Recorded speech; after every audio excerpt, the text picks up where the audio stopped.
ACN, same situation, although ACN is probably a fairly low volume ticker, so I assume that if I just type in ACN, I'll probably see something. Okay, so I do see probably exactly what you were looking for.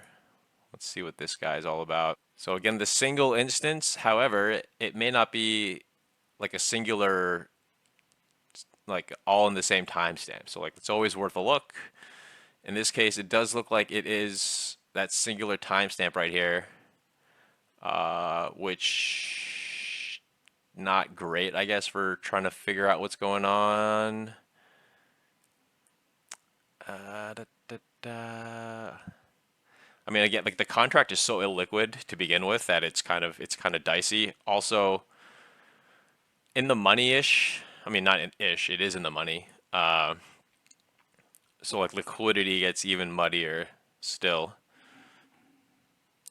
Let's see here. Mo with the Tesla 200p end of month.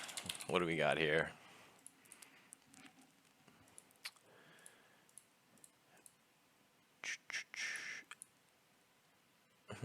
It's interesting because if I just saw this yesterday, if I just seen this activity, you might have just thought, oh, someone's like shorting a put maybe.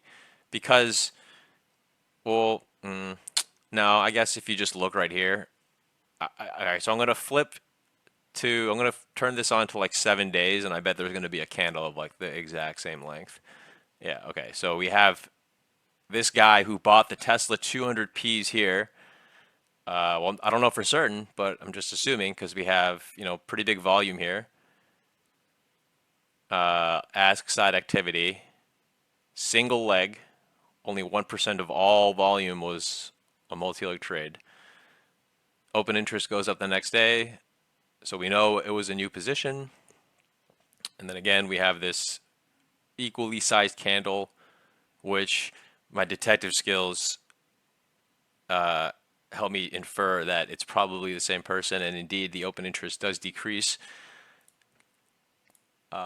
So we can assume that someone bought. What was this fill? This fill was 189. This fill was 560. So you could say, oh, someone longed the puts here 189, and what did I say? It was 560.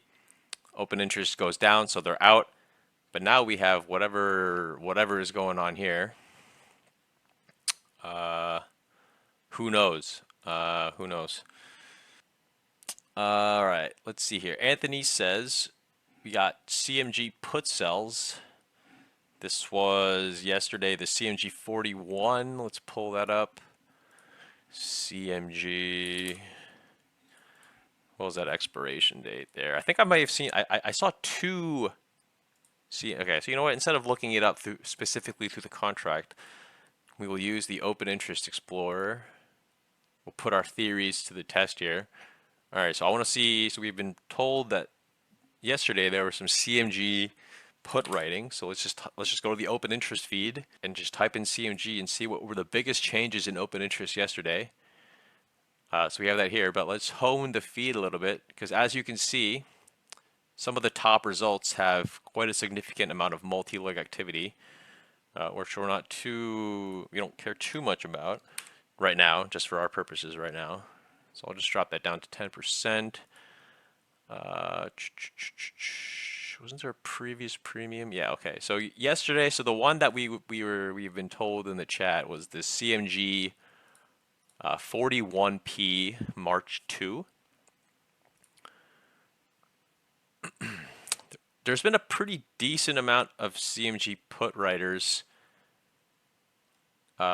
Just like in general, I don't really ever see call flow on CMG. I think I just like predominantly see put writes. But we have yesterday the 41P May 2. Oh, there's actually maybe multiple going on here. So we have the 41P May 2, the 43P June 20.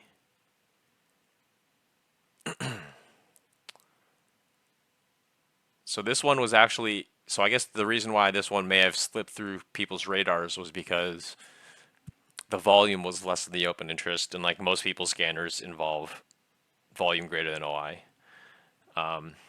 So we have this one, the open interest increases quite a bit.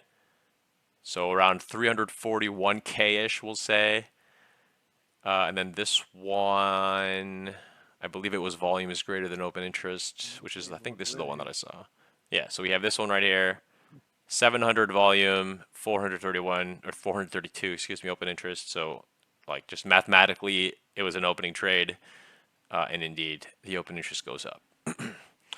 So Chipotle, interesting level. If you're a chartist, I'm sure you may, if you just pull it up, you see that like this where they're at now seems like a pretty okay level to write on. All right, so we got the SMG, the Scott's Miracle Grow. Scott's Miracle Grow, 55C. All right, so we got this guy right here. So the first day of big volume was multi-leg, 70% multi-leg. So let's just take a look.